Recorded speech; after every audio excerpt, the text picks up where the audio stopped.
বছর আগের সকালটাও শুরু হইতো পড়াশোনা দিয়ে, আর 10 বছর পরেও সকালটা শুরু হয় পড়াশোনা দিয়ে। কিন্তু এখানেও কিন্তু মানে ভাগ আছে।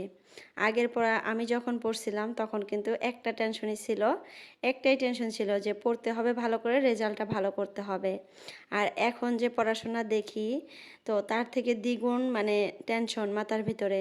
রেজাল্ট ভালো করতে হবে, পড়াশোনাগুলো ভালো করে পড়াইতে হবে, সংসার ঠিক রাখতে হবে, রান্নাবান্না করতে হবে, বাচ্চা সামলাইতে হবে, কত কত হাজার হাজার টেনশন মাথার ভেতরে। তো মনে হয় যে আগের দিনটাই ভালো ছিল এখনকার দিন থেকে।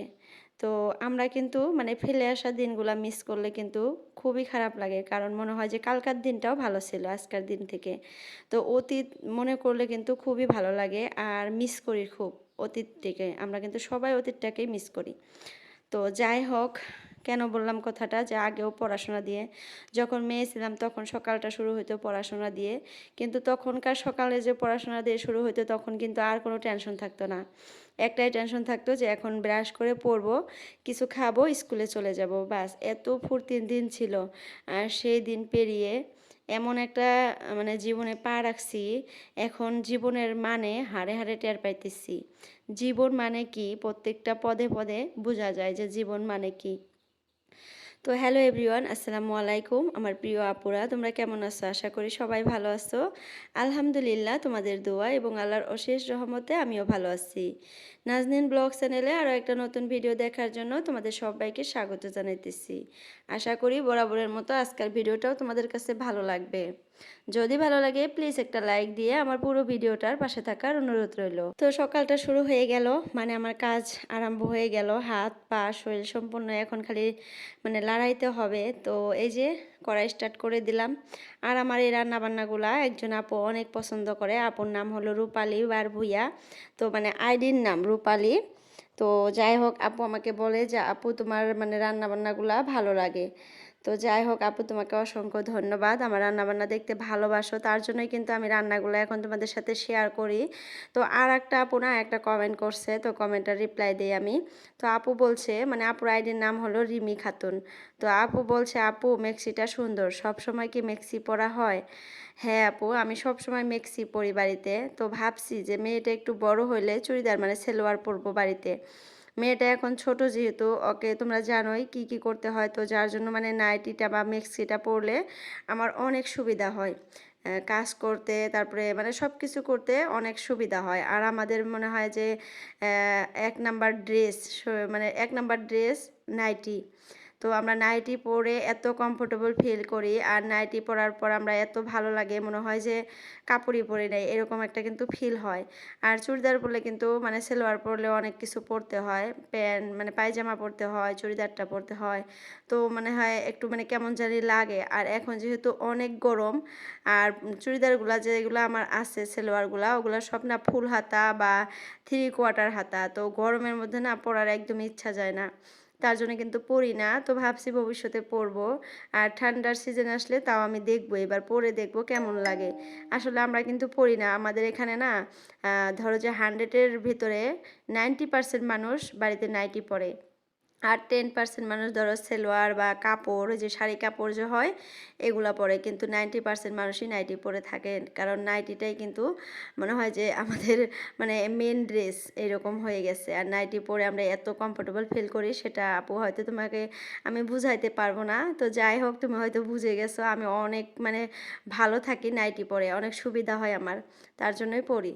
তো তোমার কমেন্টটা পড়ে মানে একটু আমি হাসলাম যে আপু আবার এটাও মানে খেয়াল করছে আমি নাইটি পরে থাকি নাকি।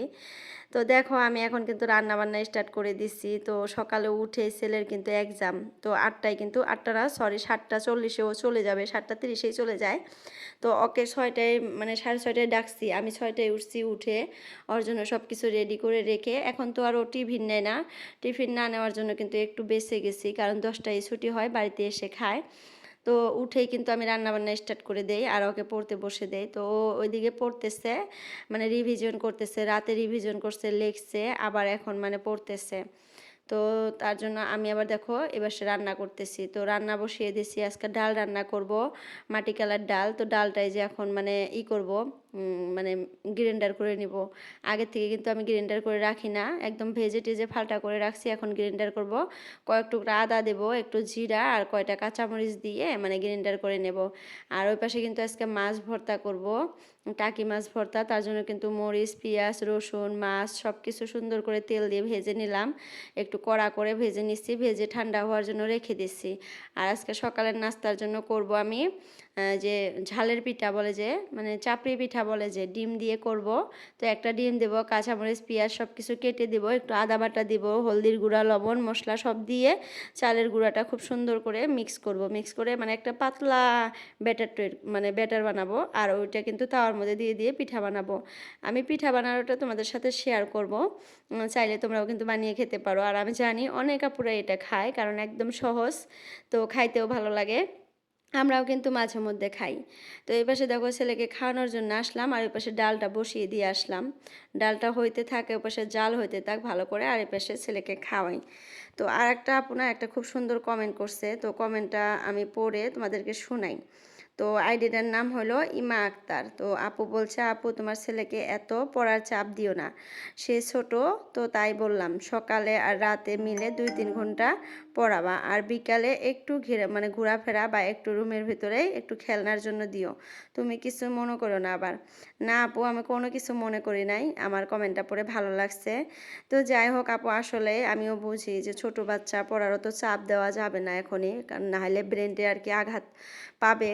ব্রেনটাও অনেক বাচ্চা দেখি আমি, পড়ার চাপ বেশি হলে ব্রেন মানে হয়ে যায়। তো যাই হোক, মানে আমি কিন্তু এটা মনে করি যে পড়ার চাপ অতটা দিব না, কিন্তু আপু কি আর বলবো, মানে হয়ে যায় পড়াইতে পড়াইতে না রাত হয়ে যায়, ওর পড়া ক্লিয়ার হয় না, আর আমিও মানে ওকে ছাড়তে পারি না, এরকম হয়ে যায়, যেহেতু রেজাল্টটা ভালো করার মানে চেষ্টা। তো ওই হিসাবে কিন্তু মানে রেগুলার পড়াই থাকি না, ধরো যে আধা ঘন্টা পড়লো, 10 মিনিট পড়লো, একটু ঘরের ভিতরে হাঁটাহুটা করে, বোনের সাথে একটু খেলে 5 মিনিট, আবার গিয়ে পড়ে, এইভাবে ও পড়ে। একদম রেগুলার যে ধরো যে 2 ঘন্টা টানা বসে পড়লো, কোনো দিকে তাকালো না, কোনো দিকে গেল না, বাইরে গেল না, এরকম না। 10 মিনিট পড়বে, 2 মিনিট খেলবে, আবার 10 মিনিট পড়বে, 2 মিনিট আমার সাথে কথা বলবে, এরকম এরকম করে পড়ে।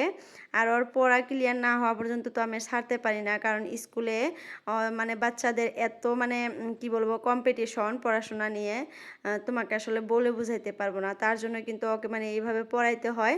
আর আপু, আমি কিন্তু সব সময় ওকে এইভাবে পড়াই না, ধরো এক্সামের আগে আগেও না, মানে এক্সামের মধ্যে ওকে মানে যেহেতু পুরা সাবজেক্টটা মানে যে কটা সিলেবাস থাকে, যে সাবজেক্টটার ওই কটা যেহেতু ওকে রিভিশন করাইতে হয়, তো রিভিশন ওই দিনটাতেই কিন্তু একটু পড়া বেশি হয়, সম্পূর্ণ পড়াগুলো রিভিশন করে আবার লেখার পর ও চেক করে, তারপরে আবার আমি চেক করি। তো এই জন্য কিন্তু এক্সামের সময় একটু পড়াটা বেশি হয়। তাছাড়া কিন্তু আমরা মানে 10টার সময় খাবার দাবার কমপ্লিট করে 11টার দিকে মানে বিছানায় যাই। আর ও তখন কিন্তু 7টার থেকে ধরো 9:30 পর্যন্ত পড়ে, সারা দিন রাত মিলে, মানে 2.5 ঘন্টা পড়ে। দিনে তো পড়তে সময়ই পায় না, কারণ সকালে উঠেই ব্রাশ করে ভাত খেয়ে স্কুলে চলে যায়, স্কুল থেকে এসে গোসল করে ভাত খেয়ে একটু হাঁটাহুটা করে ঘুমিয়ে পড়ে, ঘুম থেকে উঠে একটু বাইরে যায়, হাঁটাহুটা করে, ওর বোনকে নিয়ে হাঁটাহুটা করে এসে সন্ধ্যাবেলা কিছু খায় কিন্তু 7টার সময় পড়তে বসে। তো রেগুলার কিন্তু এইভাবে পড়ে।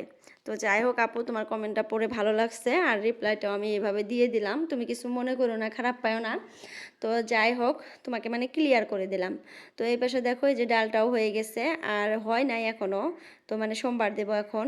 আর আমি কিন্তু চালের মানে ইয়েটা যে ছিল, চালগুলা ভিজিয়ে রাখছিলাম, ওটা কিন্তু গ্রাইন্ডার করে নিলাম। গ্রাইন্ডারটা খুব সুন্দর করে পরিষ্কার করে একদম মুছে টুছে জায়গায় রেখে দিলাম। আসলে সময়ের কাম এভাবে মানে যখনকার কাম তখনই যদি পরিষ্কার করে রাখা যায়, জিনিস কিন্তু কোনো দিনও নষ্ট হবে না। আর আমি কিন্তু এটাই করি, আমি মানে যখনকার যেই জিনিসটা তখনই ক্লিন করে একদম সুন্দর করে রেখে দেই। আর বাড়তি কাজ হয় না আমার, যে এই কাজটা নষ্ট বা এই জিনিসটা নষ্ট হইতেছে, নোংরা হয়ে আছে, কখন করব, কেমন দেখা যাইতেছে, এরকম একটা মানে ভাবনা আমার ভিতরে আসে না। আসার আগে আমি ক্লিয়ার করে রাখি কামগুলা। আর তার জন্য কিন্তু আমার কাম কিন্তু বেশি হয় না, মানে ডেইলির কাম আমি ডেইলি করা মানে ভালোবাসি। তো সময়ের কাম সময়ে করা কিন্তু ভালো, সময়ও নষ্ট হয় না, জিনিসও নষ্ট হয় না, আবার পরিষ্কারও থাকে।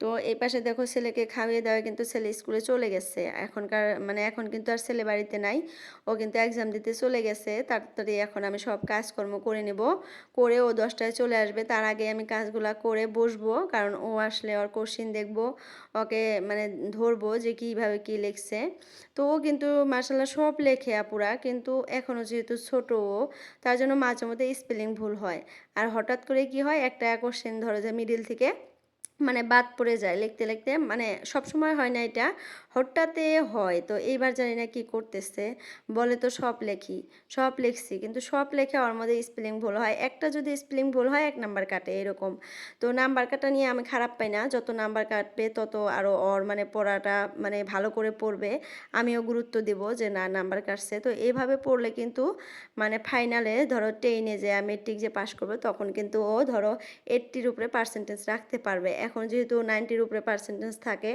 তো তখন হয়তো 80-র উপরে বা 90 এরকম থাকবে আর কি আমার একটা মানে আশা বা বিশ্বাস যে এখনও এভাবে পড়তেছে হয়তো বড় হলে এইভাবেই পড়বে আমি একটা মানে বিশ্বাস করতে পারি কিন্তু ভবিষ্যতের কথা তো আর বলতে পারি না আমি যেহেতু মা আমি এটা মনের ভিতরে একটা আশা নিয়ে আসি যে আমার ছেলে ভালো করে পড়ে ভালো একটা রেজাল্ট করবে একটা সময় গিয়ে তো ভবিষ্যতে কি হবে সেটা কিন্তু সম্পূর্ণ আল্লাহর হাতে আবার ওর হাতেও আবার আমার হাতেও তো সবটাই আল্লাহর হাতে আমি রাখি বর্তমান তো দেখো এবার সে রান্নাবান্না কমপ্লিট করে তারপরে বাসনগুলো ধুয়ে নিতেছি কয়েকটা বাসন জমে যায় রান্না করার পর সেই বাসনগুলোই খুব সুন্দর করে ধুয়ে নিই প্রত্যেক দিন কিন্তু এটা করি আমি আর তোমরা কিন্তু যারা আমার রেগুলার ভিডিও দেখো তারা কিন্তু দেখো আমি কিন্তু রুটিন মোতাবেক কাম করি মানে প্রত্যেক দিন একই কাজ একই সেমভাবে সুন্দর মতো গুছিয়ে করি তার জন্য কিন্তু আমার কাজ কোনো দিনও মানে নোংরা হয় না বা জিনিস নোংরা হয় না অপরিষ্কার থাকে না রান্নাবান্নার শেষেই কিন্তু আমি বাসনগুলো ঝটপট করে ধুয়ে নেই আর এক একদিন মেশিনে কাপড় থাকে এক একদিন থাকে না বর্তমান কিন্তু আমি হাতে কাপড় কাচি কারণ অনেক গরম লাগে তার জন্য বাথরুমে গিয়ে গোসল করার আগে সবগুলা কাপড় ধুয়ে তারপরে কিন্তু আমি গোসল করি কিন্তু ঠান্ডার দিনে এটা করতে পারবো না পুরা কারণ আমি ঠান্ডার দিনে 2 মিনিটে গোসল করে চলে আসি এত ঠান্ডা লাগে কিন্তু গরমের দিনে আমি কাপড়গুলো হাতেই কাচছি তো এবার সে বাসনগুলো ধুয়ে বেসিনটা সুন্দর করে পরিষ্কার করে নিলাম আর ভালো করে মুছেও নিলাম এখন স্ল্যাবটাও মুছে নেব স্ল্যাবটার মানে এই পাশে যে বাসন মানে সবজি টবজি সব কিছু মানে রেডি করে রাখছি একদম রান্না করে রাখছি আর সকালে যে মানে পিঠাটা বানাবো ওইটার জন্য দেখো যে ব্যাটারটা রেডি করে রাখছি ইয়েলো কালার দেখা যেতেছে না ওইটা সুন্দর করে রেডি করে রাখছি যখন তোমাদের ভাইয়া উঠবে তখন খাবো এখন আমি বাইরে চলে যাব একদম রান্নাঘর পরিষ্কার করে রেখে গেলাম উঠানটা ঝাড়ু দেবো এখন আমি তো আমি কিন্তু এইভাবে সুন্দর মতো কাজ করি আর তোমাদের ভাইয়া না ওঠা পর্যন্ত আমি যতগুলো কাজ পারি তাড়াতাড়ি করে নেই কারণ ও উঠলেই তো ওই যে চা রেডি করতে হবে আবার আমার কাজগুলো মানে ফেলে রাখতে হবে আর চাটা যত তাড়াতাড়ি খাওয়া যায় তত তাড়াতাড়ি মনে হয় যে কাজগুলো গুছিয়ে আসে তো এখন আবার চা খাইতে গেলে দেখবা যে কতগুলো বাসন নোংরা হবে আবার মানে সব কিছু এলোমেলো করতে হবে আবার ওগুলো গুছাইতে হয় তো এক কাজ মানে 2বার করতে হয় কিন্তু তারপরেও কিন্তু কিছুই করার নাই কারণ তোমাদের ভাইয়া একটু লেট করে উঠে যায় আর আমি একা একা খাইতে পছন্দ করি না তো দুজনে মিলে খাই তার জন্য একটু মানে এরকম হয় তো যাই হোক আরেকটা আপুর কমেন্ট পড়ি আইডির নাম হলো আব্দুল আওয়াল তো আসসালামু আলাইকুম আপু ভিডিওটা খুব সুন্দর হয়েছে সরি আপু তোমার খারাপ লাগবে লাগার জন্য আমি শুধু বলতে চাইছিলাম আগের ঘরটা মানে রান্না বান্নার ভিডিও খুব ভালো লাগতো আর কি আপুর কাছে বাড়িটাও খুব ভালো লাগতো তো যাই হোক আপু আমি খারাপ পাই নাই কমেন্টটা পড়ে ভালো লাগছে আমার আর আমি মিস করছি আমার বাড়িটা আসলে ওই যে বললাম না অতীতের কথা মনে করলে খুবই মিস করা হয় খুবই খারাপ লাগে তো আমার তো পুরানা বাড়িটা অতীত ছিল তো এখন মনে হলে কিন্তু একটু খারাপ লাগে কষ্ট লাগে মনের মধ্যে একটু খারাপ লাগে আমি কিন্তু জানি যে আগের থেকে আমি এখন ভালো আছি আলহামদুলিল্লাহ আগে যে ঘর ছিল যেরকম পরিবেশে ছিলাম ওর থেকে কিন্তু এখন ভালো আছি তারপরেও দেখো ওই কথাগুলো মনে পড়লে রান্না বান্না করতাম ওই ঘরে থাকতাম বসে থাকতাম ঘুমাইতাম তো ওগুলা মনে করলে কোন জায়গায় কি করতাম সব কিন্তু আমার চোখে চোখে ভাসে তো তখন কিন্তু একটু খারাপ লাগেই তো এটা তুমি কেন খারাপ পাও আপু আমি জানি না তুমি কমেন্টটা করছো তার জন্য আমি কমেন্টটার রিপ্লাই দিচ্ছি আর কি তো আজকে ওই যে কমেন্টটা পড়ে নিলাম তোমাকে অনেক ধন্যবাদ তুমি এভাবে আমার পাশে থেকো তোমাকে অসংখ্য ধন্যবাদ এইভাবে সবসময় আমাকে সাপোর্ট করো আমার ভিডিওগুলো দেখবা কোন জায়গায় ভুল হয় আমাকে বলবা তো জেসমিন আরেকটা আইডি থেকে বলছে আসসালামু আলাইকুম আপু খুব সুন্দর একটা ভিডিও দিছেন অনেক বেশি ভালো লাগলো আর আপু আপনি কি আমার কমেন্টগুলো বুঝতে পারেন না আপু আমি যদি না বুঝেন মনে খারাপ লাগে কি আপু কথাগুলো বুঝতে পারছেন না? অনেক বেশি মনে খারাপ লাগে। তো আপু আমি কিন্তু তোমার কথাগুলো বুঝতে পারি মানে তুমি আমার ভিডিও দেখো আর কমেন্ট করো। তার জন্য এরকম কমেন্ট হয় আমি বুঝি। মানে ভিডিও দেখতে, দেখতে আমার কথাগুলা শোনো আর তুমি কমেন্টগুলা করো তার জন্য একটু এলোমেলো হয়। মানে গুছানো হয় না। কিন্তু আমি কিন্তু বুঝতে পারি তুমি কি বলতে চাইতেছো। তো আমি কিন্তু খারাপ পাই না আপু। আমি খুব ভালো পাই। তোমাদের কমেন্টগুলা দেখে কিন্তু আমার অনেক ভালো লাগে। আমি তার জন্যই তোমাদের এই কয়টা কমেন্টের জন্য কিন্তু আমি প্রত্যেকদিন ভিডিও দেই। তোমরা এটা বিশ্বাস করবা না নাই জানি না। কিন্তু আমি তোমাদের এই যে কমেন্ট তোমরা ভিডিও দেখো কয়েকজন আপু তোমাদের জন্যই আমি প্রত্যেকটা দিন ভিডিও কষ্ট করে দেই। তোমরা দেখো আমার ভিডিওতে কিন্তু এখন অতটা ভিউজ হয় না, অতটা বলতে একদমই ভিউজ হয় না। তো এই কয়টা ভিউজে কয়টা মানে কয় সেন্ট দিতে পারে ইউটিউব তোমরা তো ভালো করেই জানো। আমার চ্যানেলটা কিন্তু মনিটাইজ হয়েছে, কিন্তু মনিটাইজ হইলে কি হবে এখন পর্যন্ত আমি কোনো কিছুই পাই নাই। মানে এরকম ভিউজ হইলে তো আর কিছুই হবে না। যারা চ্যানেল করো যারা মানে ভিডিও করো তারা কিন্তু ভালো করে বুঝো। তো এই পাশে দেখো এখন চলে আসলাম, রান্নাঘরের কাজ শেষ, বাইরের কাজও শেষ করে ঘরে আসলাম। এসে দেখি তোমাদের ভাইয়ারা এখন মানে ভাইয়ার মেয়ে এখনও উঠে নাই।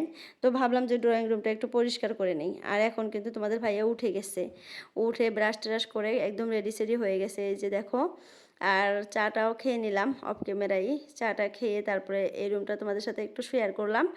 এখন যাব মানে বেডরুমটা পরিষ্কার করার জন্য। তো ড্রয়িং রুম পরিষ্কার করাই থাকে, ঝাড়াঝাড়ি করি প্রত্যেকদিন যেটা করি ওটা আজকেও করলাম। এখন এই যে বেডরুমটা পরিষ্কার করব। আর এই বিছানার চাদরটা কিন্তু আমি রাতেই চেঞ্জ করে নিছিলাম আপুরা, কারণ নোংরা হয়ে গেছিলো অনেক। তোমাদের ভাইয়া বললো যে রাতেই চেঞ্জ করো, চেঞ্জ করে মেশিনে দিয়ে রাখো। তো আমি মেশিনে দিয়ে রাখছি, অনেকগুলা কাপড় মেশিনে দিয়ে রাখছি। এখন এই যে বিছানা টিছানা ঠিক করে হয়তো শুকায়া দিতে যাব কাপড়গুলা। আর এই যে বিছানাটা ঠিক করার পর কি সুন্দর দেখা যাইতেছে। আর বিছানা মানে চাদরগুলা চেঞ্জ করলে কিন্তু ভালো লাগে। আর আমি কিন্তু 2টা চাদর মানে 3টা চাদর এর মধ্যে অনলাইন থেকে আনছি। তো ওই চাদরগুলা কিন্তু পারতে চাই, কিন্তু এখনও ধোয়া হয় নাই। না ধুয়ে পারবো না, কারণ গরম লাগে। একদম নতুন চাদর, তোমরা তো জানোই কেমন একটা কড়কড়া ভাব হয়ে থাকে, মানে মার দেওয়া থাকে। তো একটু ভালো করে মানে ধুয়ে শুকিয়ে এনে পারবো।